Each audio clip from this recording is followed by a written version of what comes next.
Good morning, everybody. We welcome you to our Saturday morning Bible study. We're recording from the Plainfield Christian Science Church Independent. Glad you could join us. And our moderator today is Thomas from New York. Hello. So I'll start out with our quotes. This is from Ralph Wagers. A couple excerpts from an excerpt.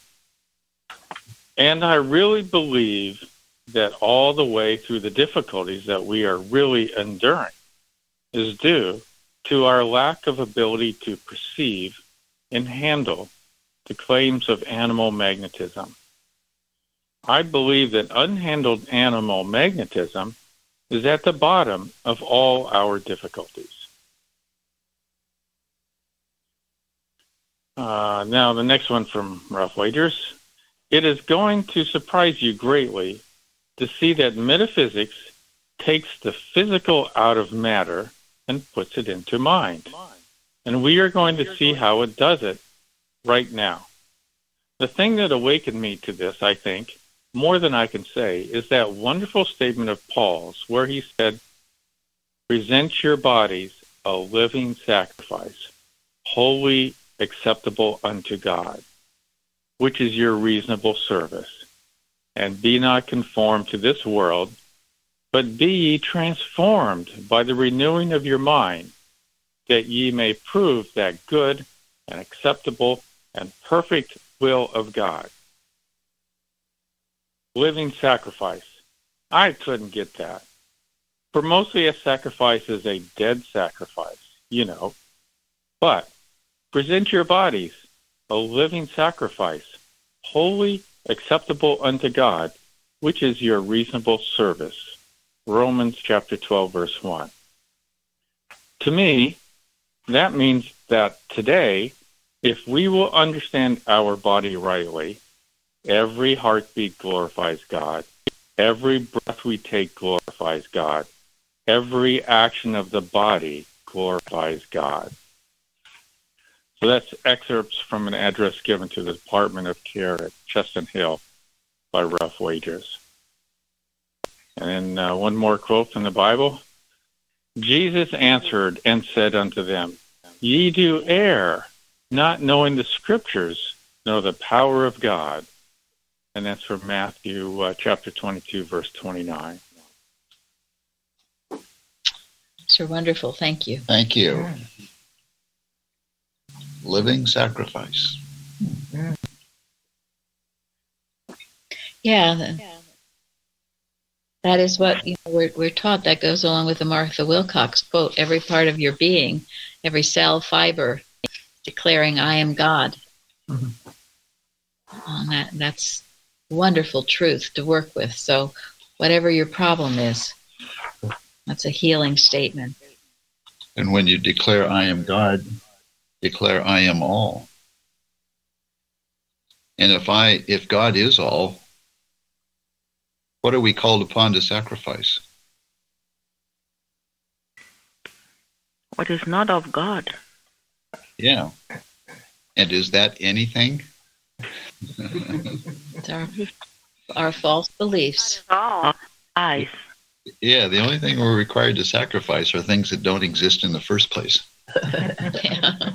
False beliefs. The things that were troubling us that drove us to this church.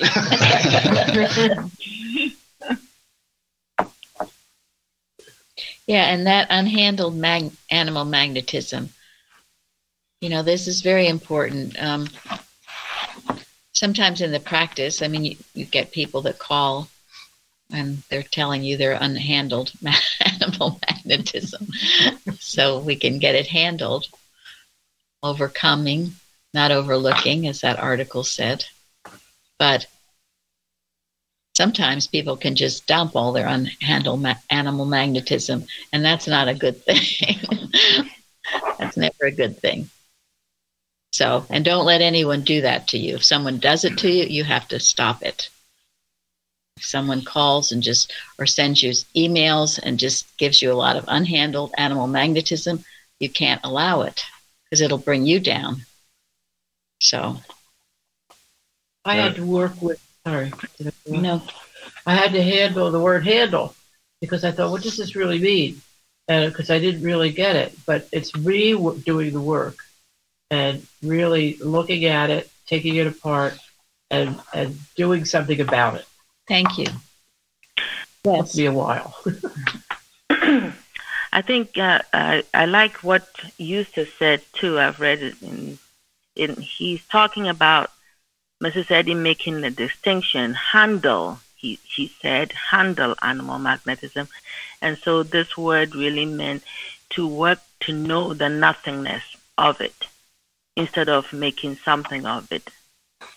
Sometimes you are not aware, but you're focusing on the trouble and then make something of it and then feel that you have to fight so hard against something because it's always nothing. We do make it something at times. This is so true. Thank you. And that's really what Paul's statement means, isn't it? He says, be not conformed, but be transformed, that ye may prove that good and acceptable and perfect will of God. We prove the nothingness of animal magnetism by proving the allness of God. I think, too, early in the Bible, how Moses handled the serpent. And when he handled the serpent, picked it up, it became a rod to him. And I think that's what happens when we handle animal magnetism. We see it's really the reverse of the truth that is going on. Yeah, that's a good illustration of what it means to handle. A lot of people don't understand this. And step number one is to have no fear of it. Yeah. And sometimes we bring things out here to handle it, so they're not ignored. I mean, like last week's lesson on animal magnetism and the things we talked about, we can't ignore those things. But if you fear them, if you find you're afraid of them, then you've got to take a good look within yourself and realize you are believing in another power apart from God. You are worshiping a false God. You're not obeying the first commandment. And get back to that, and then that will eliminate the fear. It's good to ask yourself, what are you afraid of? I do it often, because if you're afraid of something, then you're going down the wrong path. You're off the straight and narrow path. And also, where is God? I mean, if I'm afraid, then I'm saying he's not here. Exactly. Yes, absolutely. Thou shalt have no other gods before me. But just to ignoring it can be another form of fearing it. And I've seen that in Christian Science. Oh, no, it doesn't exist. I don't want to talk about it. Don't tell me anything about it. And in the meantime, they're quaking in their boots. Like a little kid putting their fingers in their ears. Yeah, right. Or burying your head in the sand. And we had a quote recently, I don't remember where it was from, but that fear is worshiping evil. Yeah. Courage is worshiping God. Yeah, I think that was that article on confidence. Yes, thank you. I found that, when I got problems I got to contend with or whatever, and I really don't want to, but I'm compelled to do so anyway, I find out afterwards it's because something needs to come to light. And if I would have taken a better approach from at the beginning, to rejoice to have going through this experience. Paul says he rejoices in infirmities. So that's been a valuable lesson to me. To look forward to whatever process I need to go through to resolve this, because something's going to come to light that needs to be exposed. So this is a good thing. Yeah, and that is really important when the process is uncomfortable for you. People were uncomfortable in the presence of Jesus. People were uncomfortable in the presence of Mary Baker Eddy. People are uncomfortable in the presence of any highly spiritually minded person. And when error comes to the surface in your experience, and you have to deal with it, a highly spiritualized person will bring error out in your experience, and it will feel uncomfortable. But that's the time that you need to look inside to see what the error is and then handle it. Don't shoot the messenger. Well, and the reason you're uncomfortable is because the error is going to end up getting rebuked, and the error is crying out, "Leave us alone. What have you to do with me?" It just, it doesn't want to be found out. But that's a good thing to have it found out, and that is in personalizing it. When you don't want it found out, you've personalized it and said, "This is mine, and I don't want anyone to know about it." And then it's got you. So I think that quote about fear and confidence really relates to these quotes here. I think that was a very good quote.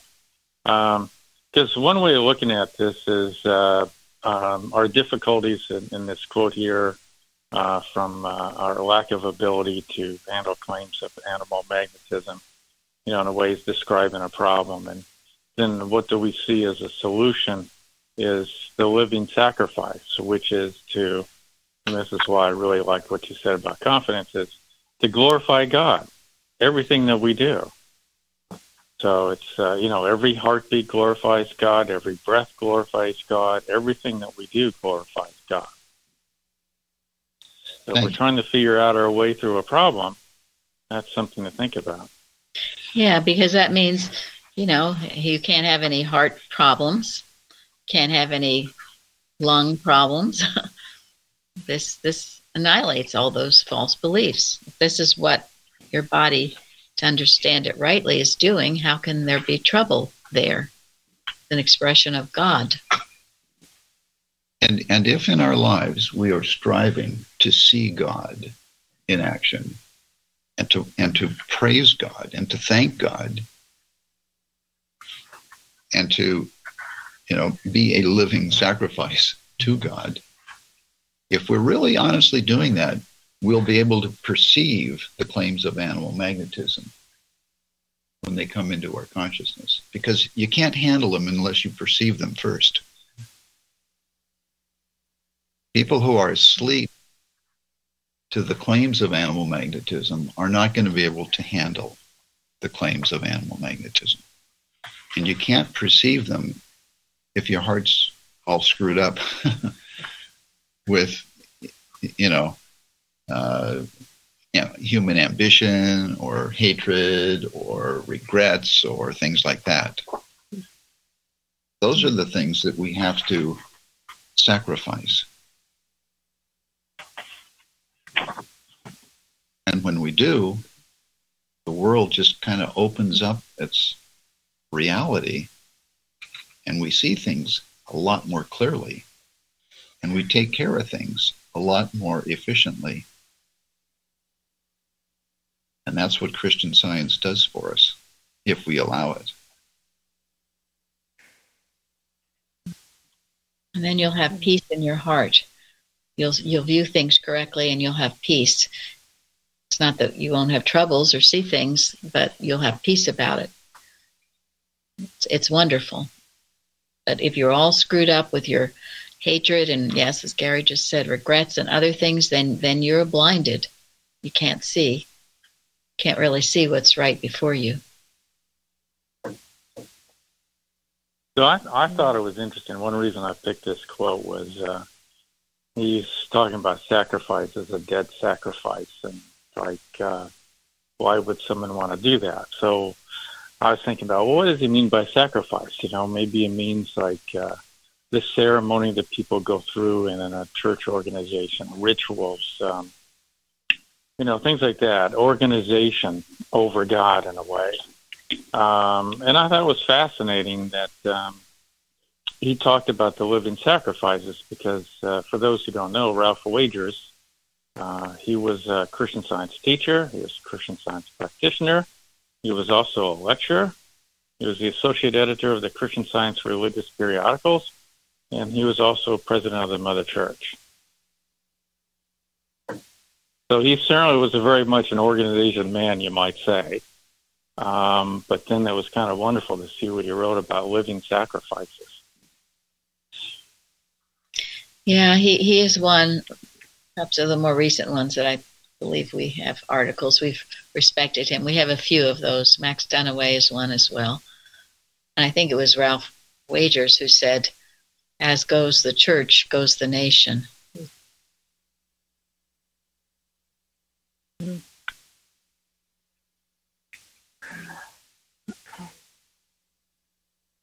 Also, Ralph Wagers said in a different lecture he gave, but he said that Mary Baker Eddy was a devout student of the Bible. So sometimes I feel like if I may be editorial, Christian Scientists kind of forget the Bible. But that's why I added in here this quote, Jesus answered and said unto them, Ye do err, not knowing the Scriptures nor the power of God. Amen. Yeah. All you have to do is look up in the concordance on the appendix in both Science and Health and Miscellaneous and Prose Works. It's amazing how many quotes are listed there from the Bible that are in her writings. I mean, if anybody doubts that her writings weren't based on the Bible, all they have to do is go to the appendix of both of them, and they'll just see, oh my goodness. Thank you. Well, and there's a reason why she added to the name of the textbook, The Key to the Scriptures. Yeah. There's a reason why she did that. It's all about the Scriptures. And the answer to every one of your problems is in the Scriptures. The spiritual interpretation of it. Which is why we must always keep our Bibles and read from it every day, as well as Science and Health and Prose Works. And take the inspired word from it. Yeah, which is why we have these Bible studies. Thank you, Thomas. May I add something? I read Yes, somewhere. please. Thank you. I read somewhere, and I can't recall now where it was, but that Mrs. Eddy at one point wanted to change the title, Science and Health with Key to the Scriptures, to Science and Health, Key to the Scriptures, and take out the with. But because of, I don't know, copyrights or printing or whatever it wasn't able to be done. And that just emphasizes to me the fact that this is key to the Scriptures. Well, she does say that's all she searched, the Bible. That's 3 years of searching the Bible. Only thing. That's why it's so bizarre when people say that she doesn't know the Bible or they don't know her or her writings. As Karen just said, just look it up in the concordance. Right. Well, Spend 3 years. Have you spent 1 week? Just Exactly. Yeah, 3 years. Spent 1 week. Exactly. It's the guilty accusing the innocent of the very thing they're guilty of. Yes. Exactly. Well, and that's why we meet every other Saturday morning, right?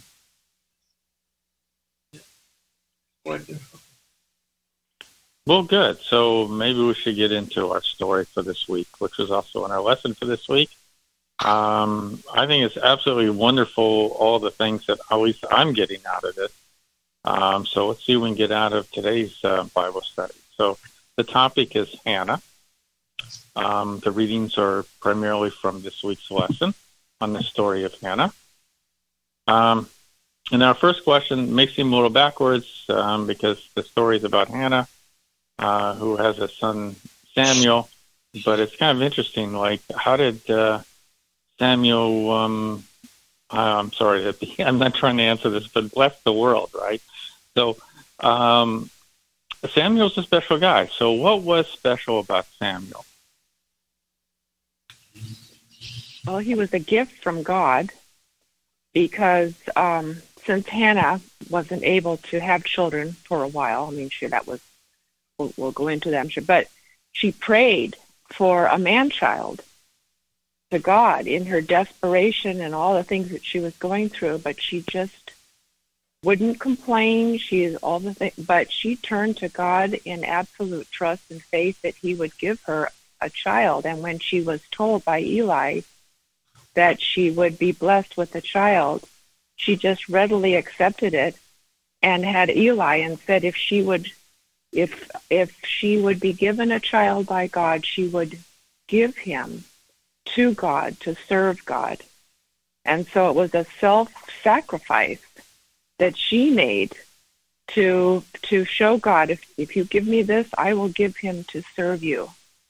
And so after she weaned him, she gave him to the church to serve God. And he was to be a prophet, very important. So God not only gave her a child, but gave her one that he needed to be raised in such a way that he would be prepared to do God's work that he had ready for him to do. So it was this story of Hannah. I mean, it's what a woman she was. It's been a wonderful lesson. And he was the one who crowned or anointed the first two kings of Israel, Saul and David. So he was a very special man. Do you want to read that verse in Psalms 99, verse 96? 6? Yes. 90, yeah. Psalms 9, yes, I will do that.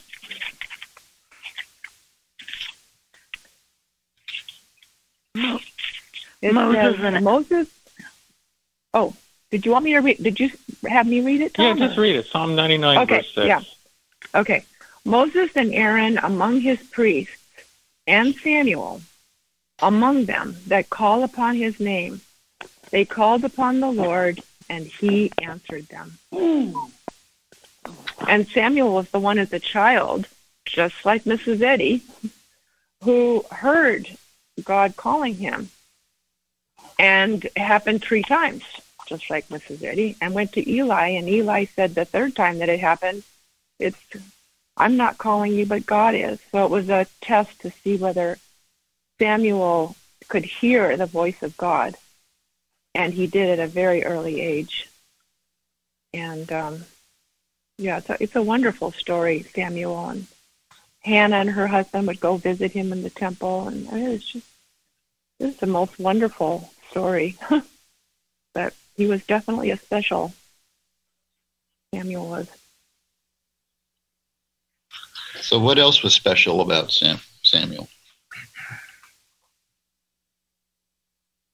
One thing that struck me with Hannah when she was initially praying to receive Samuel, she used the word handmaiden. I was reminded of in Luke, Mary, during the angel saying, "Behold, the handmaid of the Lord." I just love that it had that thing.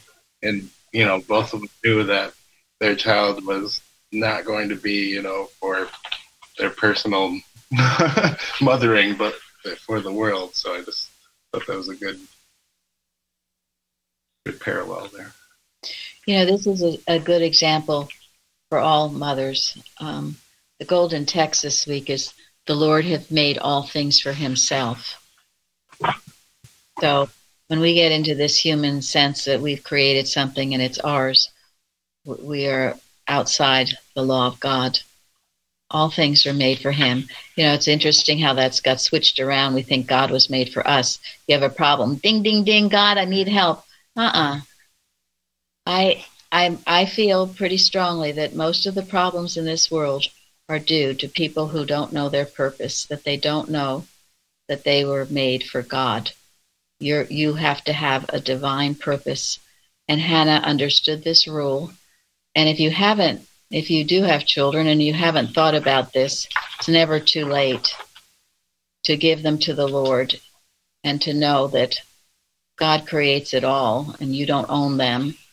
And it'll bring about great good for you and for them so that God's purpose can be done through them and not this human willful sense that you created them and they're yours and they have to do what you want them to do, which leads to disaster.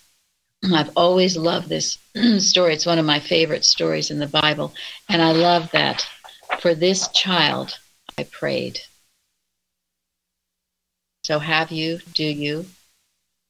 And whether you have a child or not, we're all children of God. We can know this not just for family members, but for everyone, everywhere. I am convinced it will heal drug problems, drinking problems, all kinds of problems. Because once you find your divine purpose in life, it's the truth that sets you free. And I hope someday it will mean that young children, the youth, want to serve God, want to do something for God. Because it seems like, Samuel was only 11. I read that he was taken there. You don't hear any rebellion about it or anything, just humbly went. Yes. The humility and I don't know that kind of thing, that kind of humbly living with God, for God, is among majority anyway of our youth right now. Thank you. Well, if a youth understands who and what God is, it would be hard not to follow in these footsteps. I think a lot of the problem that you refer to is youth really having a wrong concept of God and not wanting to follow that wrong concept. Yeah. So you're protecting your mind. Right. Because you're protecting it from your own wrong concept. But that's where science comes in and teaches us of this God of love. And to know, Mrs. Eddy has said in Watch's Prayers and Arguments, to know daily the world is ready for Christian Science. And that includes our youth. We shouldn't be knowing this daily, because the true sense of science, you'd be crazy not to want it. There'd be less youth looking to the internet to find out who they are. If they already were raised to know who they are, they wouldn't be looking to the internet to find it. Exactly. That's so true. Absolutely. Which is why our Sunday school is so important. Yes.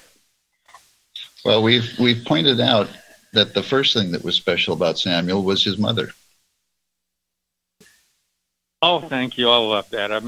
When I think about the question, I sometimes think it's almost the same question when you say, what was special about Hannah? Yeah. So, well, there's a long list there. That's for sure. Yeah. So you got a mother who, in essence, blessed her son, and look what Samuel did. Yeah, because I think the another thing that was special about Samuel, and it was alluded to in what we've talked about so far, was his unwavering obedience to God. Yeah. He heard God speak to him, but his heart was so pure he could hear God. And then he spent the rest of his life obeying God. He never disobeyed God. If he ever did, it certainly wasn't written in the Bible. I thought it was interesting, too, of the two other people that have heard God's voice and listened for it. Samuel, and he was a great prophet. In fact, the first prophet other than Moses. And he saved the Hebrews from the Philistines. The next one to hear it was Jesus when he was baptized by John. He heard the heavens open up and say, "This is my beloved Son." And his whole life was dedicated to serving God and obeying God.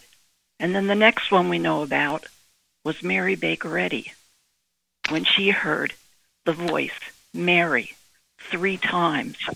And she listened and became the prophet of our day to write Science and Health. I just thought it was such a beautiful similarity and not a coincidence at all. And I'm sure many other prophets in the Bible heard God's voice very clearly as well. Yeah. You've got Elijah, Elisha, you've got a lot of people Moses. who... You want me to go back to Egypt? who weren't written about. Yeah, Gideon. And hello. There were other women in the Bible who seemed to be barren. Sarah, Rebecca, excuse me. And sometimes when things don't come easy, the result, and you really have to get on your knees and pray and pray and pray. The results are so much better than when everything comes easy and no prayer is involved. Another thing about Hannah, in those days, it was in society that a woman really needed a child and really needed a male child. The expectation was that the child would care for her in her later days, and it was a form of security. But here's Hannah, finally, after much prayer, receives a male child, doesn't keep it for herself, but gives it to the Lord. And the whole idea about being a handmaid, servant, Jesus told us the greatest one is the servant. So, and you know that. Hello, can you hear me? Yes. Oh, hi.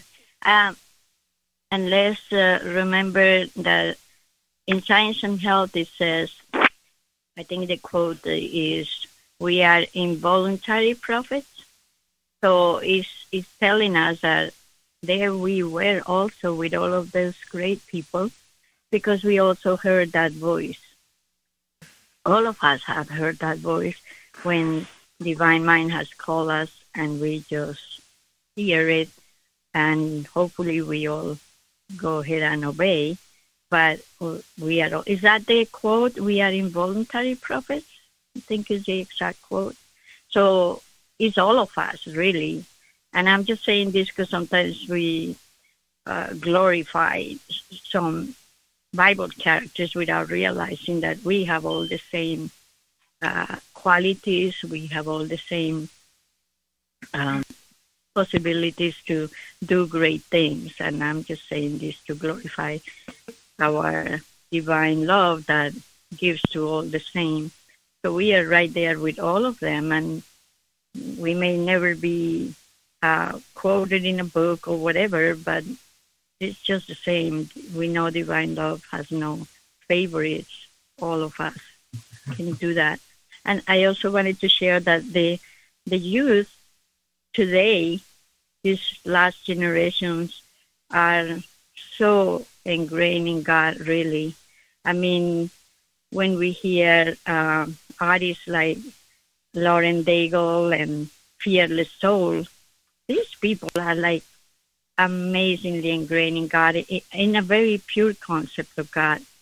So I used to pray for what we call the youth, but these last two generations, they really got the flag going. Very wonderful to hear. Like I pray a lot with especially these two different artists, and it's just so amazingly good that they have a pure concept of God. So I'm just making sure we don't pray about something that is not even there anymore. Really amazing. Much. Good points. Both of good points. Yes, there are many who are doing this, and it's amazing how they take off with it. The youth that, as Gary said, have understood truly what God is.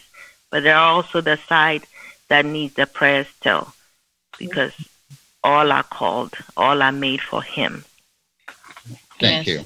And that was a great point, that a pure heart will hear God's voice. And you might not be written down in the books, and that's what Tom's last class about living a quiet life was about.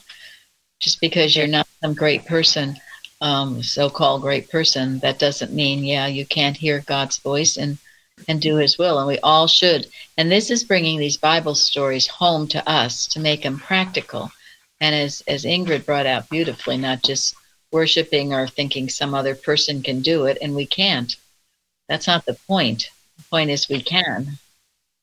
So thank you, Ingrid. Very good points. And, with Hannah, she purified her desire, saying she wanted a child to give it to the Lord. I mean, if she just wanted to bring another mortal into this earth, I doubt her request would have been granted, but wanted something much higher and holier. And that this is what we all must do. And what is it you want, and why do you want it? Is it just for your own selfish purpose? You want to get healed for your own selfish purpose? Well, no, you've got to have a higher reason. You want to be healed so you can serve God freely. And then you kind of live up to that promise and do that. You don't make vain promises. And God knows your heart, so you can't fool him.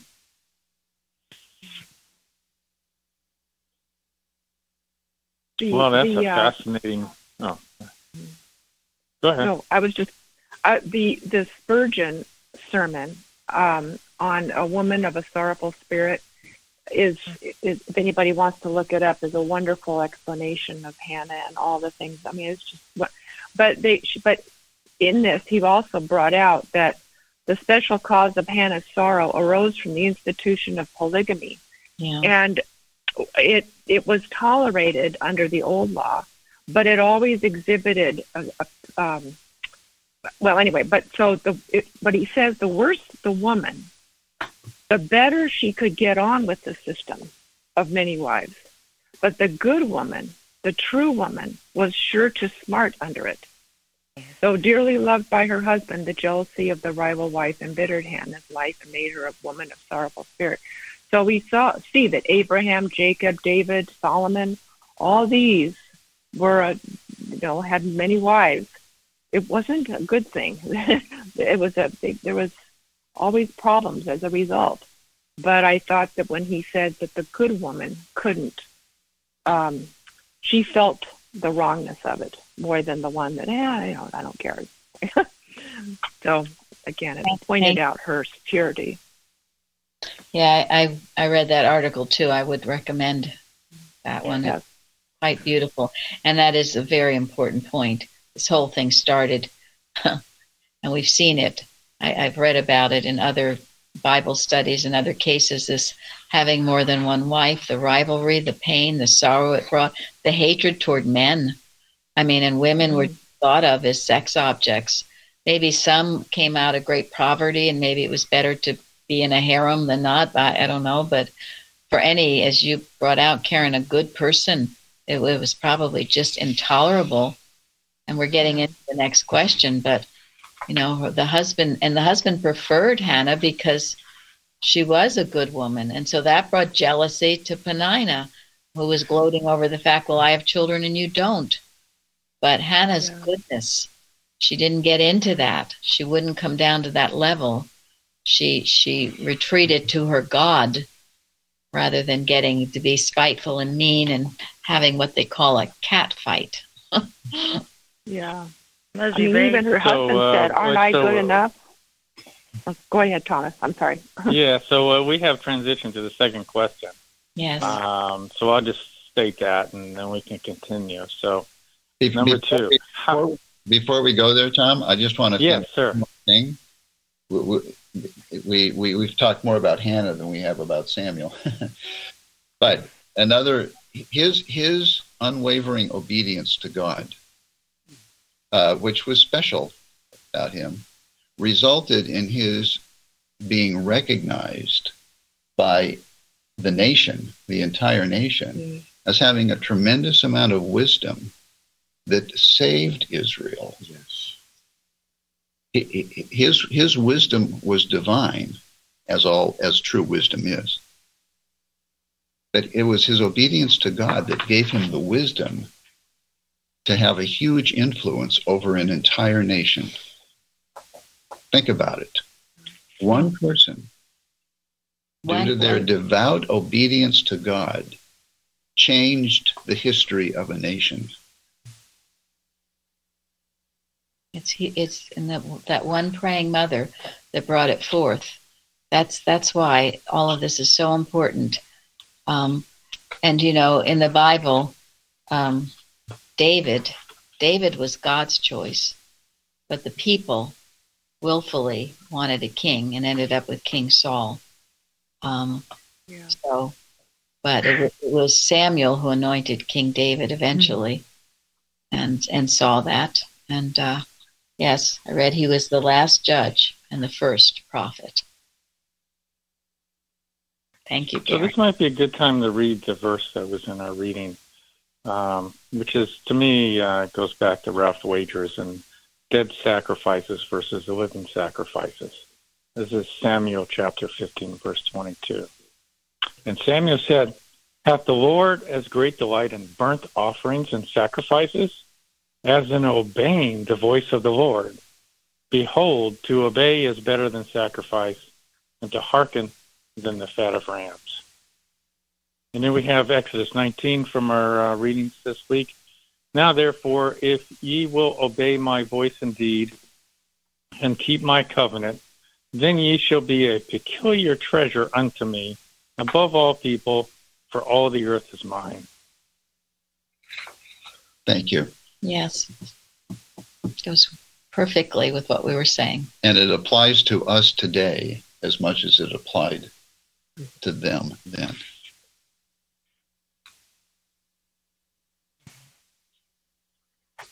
Well, thank you. Okay, so question number 2. How did Peninnah treat Hannah? He was mean to her. She provoked her sore. He just taunted her. You'd think that the other person would be sympathetic toward her. Well, I think that shows Peninnah's own insecurity. Yeah. And I like Spurgeon say something about cruel taunts come naturally from coward minds. So I'm sure Peninnah herself was very insecure and jealous, envious, whatever else, and that's what comes out of that kind of mind. Yes, the meanness. Yes, and and as was said before, part of it was probably due to the practice of polygamy. She was in competition for Elkanah's attention. And again, you see this kind of thing in today with in high schools with girls competing for a guy and what they do and say and how mean they can become, and how wonderful if you could tell your daughter or son these stories and teach the important values that are in these stories, and not to be impressed with insecure, mean-spirited people, because it is a sad situation. It's one to be pitied, and so that's why the value of these Bible lessons are so important. Again, to bring it to today.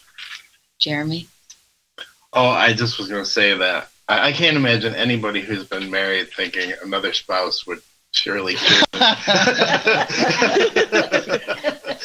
But the other thing I wanted to say is I think the fact that it says her adversary, it feels like, their attempt at keeping it impersonal, because I think her ability to go forward and do that prayer in the temple, I think that's she didn't spend her time, please change Peninnah so she doesn't give me grief anymore, anything like that. So I think that was wonderful, sort of set up for her to be in the right mind and pray the right prayer. Right.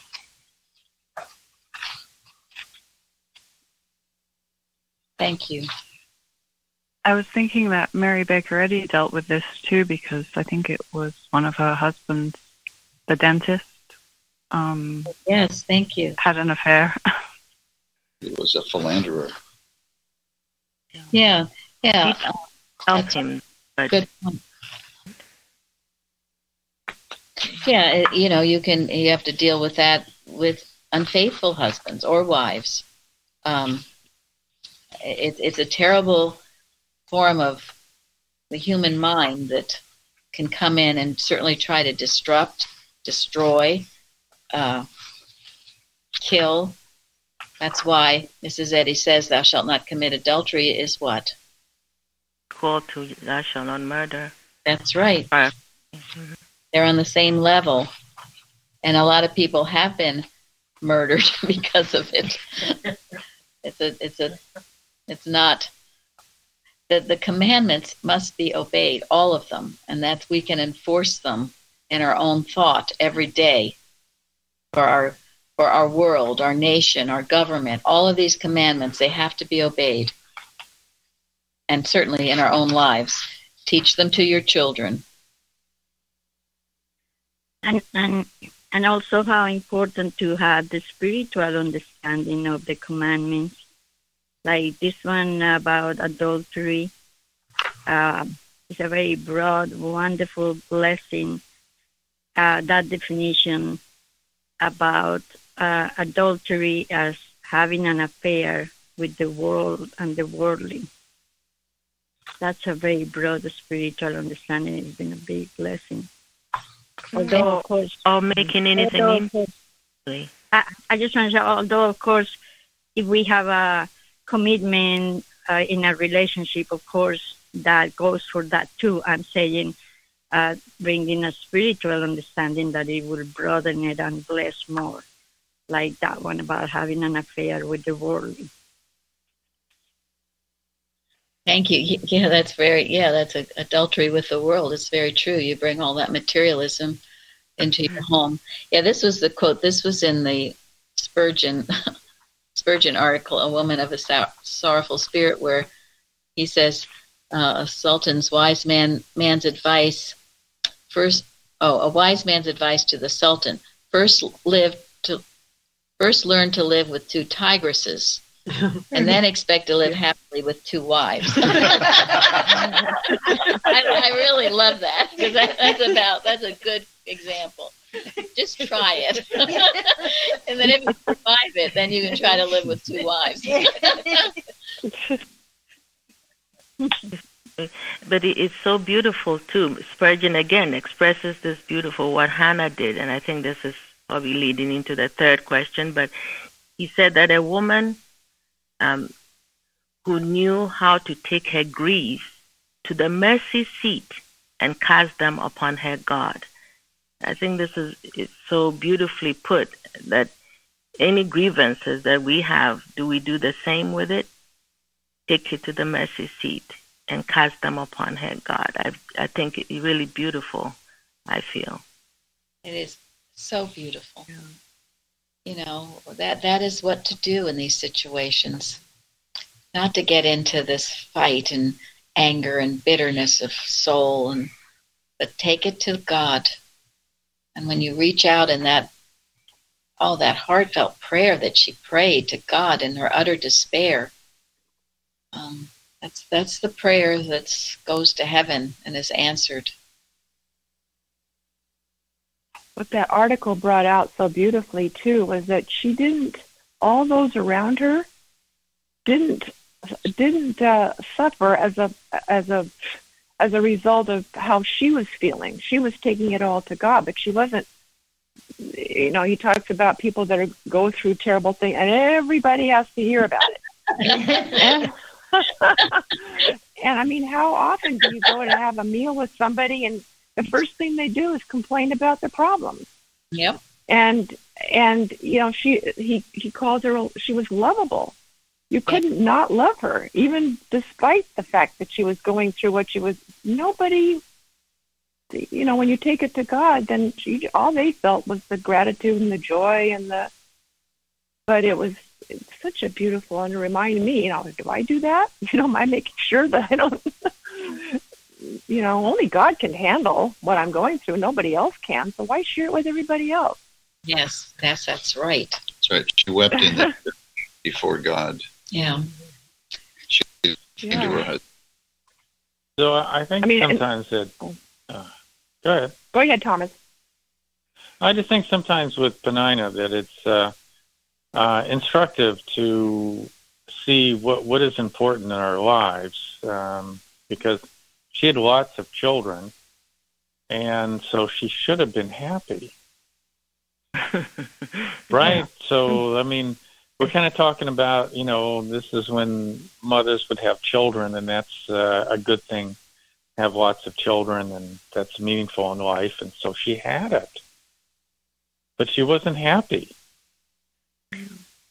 So why wasn't she happy? So that's what I think is so fascinating about peninnah, because, she had what was important, it seemed, in life. She already had it, but she wasn't happy. But also it said that her husband loved Hannah more, I think. Yeah. So she might have been jealous because of that. Well, I was kind of saying it was a reverse in a way, that she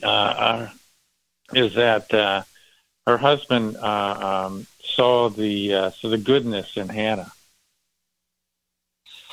Yeah. Because what was Peninnah's thought? Peninnah's thought obviously wasn't in glorifying God, is what I'm saying. Yeah. Yes. Okay? Yeah. Because really, what makes us content? Is it not, after everything, what does really make us content? Isn't that connection with Him, that daily living with Him? That's it. Thank you. Peninnah was in the presence of a very highly spiritualized person, Hannah. And that highly spiritualized atmosphere was a rebuke to Peninnah's materialism. And she felt that rebuke. It wasn't spoken. It wasn't directed. It was impersonal. But it was a rebuke to her materialism. And Peninnah could have made her own little garden where she was. And I think maybe this was partly Thomas's point. She could have been very grateful for her children. She could have had a very loving, kind disposition as Hannah did. She had the same access to God. And maybe the husband would have loved her. But instead, this mean spirit came out. And of course, as hatred is never very attractive in anyone. So could have shared her children too. She could have got extra help. She could have made her own area of happiness, but she didn't. And that was unfortunate. And another thing Peninnah could have done, she could have seen the good in Hannah like Elkanah did. Yes. Could have thought of Hannah as a sister. Yes. Could have embraced the virtue of Hannah. Yes. Could have a very affectionate relationship with her. Could have been. That goodness would have been her connection with God that would give her contentment. Yeah.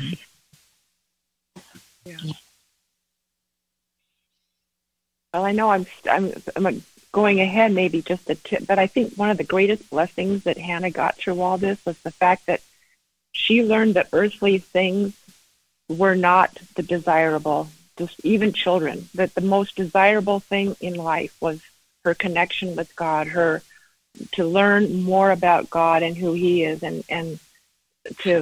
so that was the biggest blessing, I think, for Hannah, was the earthly things mattered less to her. It was her connection with God and her learning how God provides was the biggest, as it pointed out in this. She learned earthly things in their proper places. My gladness, she says, is in God. My rock is God. So even with the children, and she was blessed, as we know, but her greatest joy was not in children, but in God's learning about God. And as a result, so good. Just maybe I should just get question 3 out there. So we're kind of talking about that. But how did Hannah respond? But go ahead, please.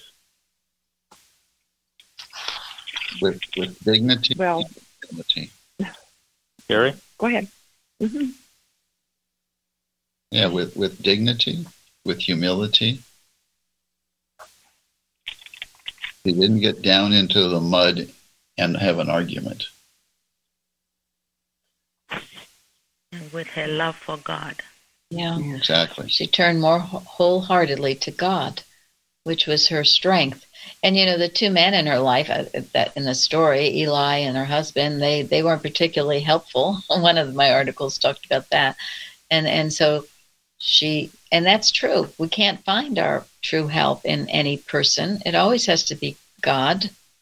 And so she turned wholly to God and was blessed by it.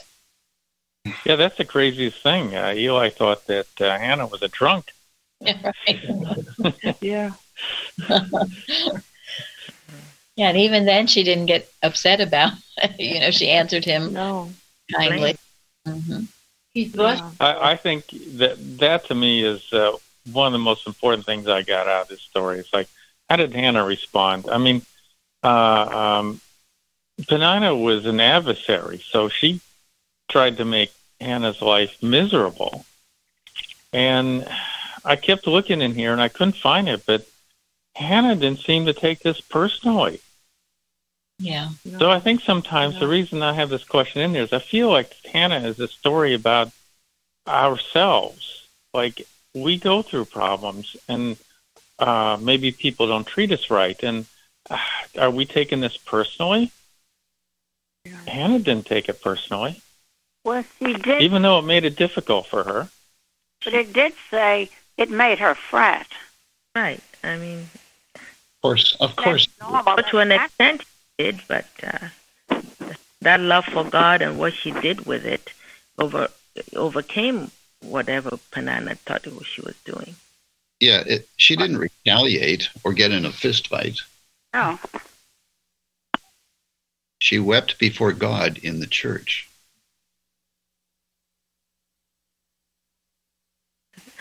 And about not taking offense, it just reminded me of Mrs. Eddy saying, "Nothing can offend a whole-souled woman." Yes, she did. She followed that. She refused to be offended. And it was disturbing. Of course it would be, but that is what triggered her to turn so wholeheartedly to God. If it hadn't bothered her, then she probably wouldn't have done that. But it did bother her. And that's the trigger. That's what I think, again, that Spurgeon says it's about the steed, the steed that runs to the Father, the horse. It gets you to go to the Father wholeheartedly. And I think that is what Tom just said. That's the main point. When someone in our family hurts us, or anywhere, but it always seems like family hurt more than some. The answer is to turn more wholeheartedly to God and run to Him. Run. Exactly. It does give the peace. I also thought of all the women that want to have children and can't seem to have them, and yet they go through all kinds of awful things to try to have children. And you know, if anybody, this is a perfect story to turn them to, because they're just desperate, some of them, to have a child, and they just can't seem to have one. And so I thought of them too while I was reading this story. What a wonderful story for them to be turned to. And there was a quote in there in the Spurgeon. I said, "The full he empties, the empty he fills." Yes, I love that. It's very simple, but boy, you know, if you think you're full of yourself, full of your own problems, you're just, well, that's going to be emptied. But when you are coming just with total surrender, just empty of all your human will and desire, and this is what I want, He fills. As her proof is, she had 3 sons and 2 daughters. Yes. So, you know, I thought of women that are so desperate to have children, and my heart went out to them too. But I would turn them to this story. I love the fact too that Hannah didn't react. She acted by turning to God. She knew that He was her only source and that she could trust in Him. And she demonstrated that. Yeah. And you know, can it be that is not happening about having these children? Because what about if that is the will of God? That those people have another purpose in life, maybe even a higher purpose than that. I have prayed about that, and it's always like, well, maybe that is what God is doing and giving, but then humanly we say, no, everybody has to have children. I have to have children. Children is the joy of life or whatever, when we just have said, as before so well said, that nothing of this world is going to be the happiness or anything, but getting close to God and serving God. Let's not forget about that one. Thank you. So it's you know, it can be human will. No, we have to try however it is to have children. I'm just sharing this. It's very, very true. Thank you, Ingrid. Yeah. Very, very true. It all comes down to motive, doesn't it? Yeah. Yeah, and the influence of different cultures, what prevails there. Not by God, but, you know, it becomes what people believe. And so yes, We are indoctrinated that that's what you do. You grow up and you have to get married and have children. I mean, that's like we already are in that box. That's so true. Good, very good point. Right. And what a recipe for disaster, right? My daughter's told me, people, friends she knows, once you get past 35, if you haven't conceived yet, then you go to these medical procedures to have a child. And it's just what they do now. So anyway, but yes, who says you have to have a child, and how much will is involved with all of this? It's the unfoldment, not accretion. And of course, we know Mrs. Eddy says a lot about this as well in her more advanced writings. Just bringing a mortal to this earth, an achievement. And I just said that I have many, many friends that never got married. They just, now they decided a long time ago, many decades ago, they won't get married. And they are doing wonderful things. They serve God so beautifully. And they are so happy and complete. Thank you. So, not from me. My mother was told, sorry, go ahead, Florence. I was just saying that contentment is not from anything out there. And I say it this way because I know what I know now. Yes. Yeah, you can have many children. That was the point of Peninnah. Had children, all these children. Was she happy? No. So that's definitely not the answer to happiness. My mother was told when she was pregnant that the only reason to have children was to bring spiritual leaders into the world. So I thought that. Yeah. Well, it should be a divine, something divine to elevate the race. And you can look up Mrs. Eddy's definition of children in the glossary, representatives of what life, truth, and love. And then there's another part of it too. And that should be the reason for anything that we do, right? Anything. To elevate the race. Yeah. Our business, our marriages. It should be the basis of whom we marry.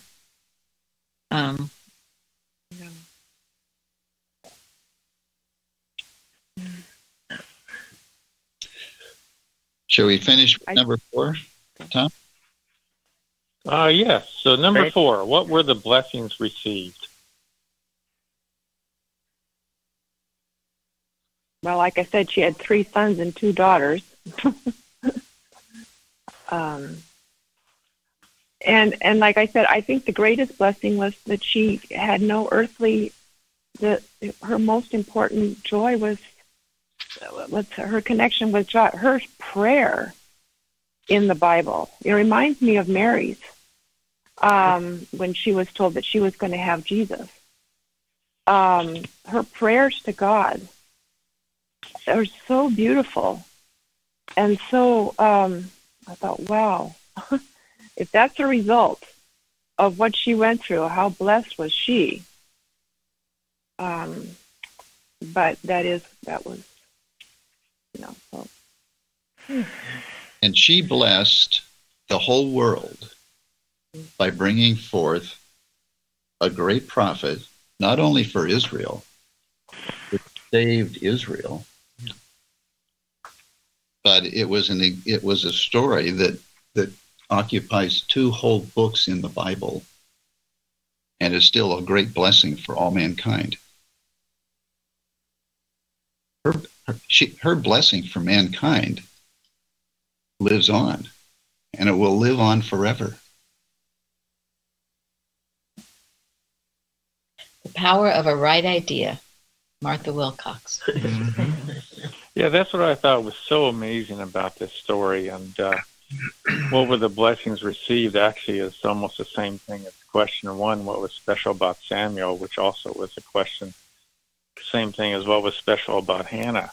I mean, Hannah didn't take things personally, and then what happened? I mean, not only was her family blessed, and she was blessed, but the whole nation of Israel was blessed. Yes. Mm-hmm. A lot of people were blessed because she was steadfast. Lots of people. Including us today. Yeah. Her motives were pure. She learned self-denial. She learned God's all-sufficiency. Many, many blessings out of that seeming difficult situation. So that's why God, all things work together for good to them that love God, to them that are called according to his purpose. Whatever comes your way, he will turn it to gold if you turn to him. And that's the law. And that's the law. Yes. God's law is in 3 words.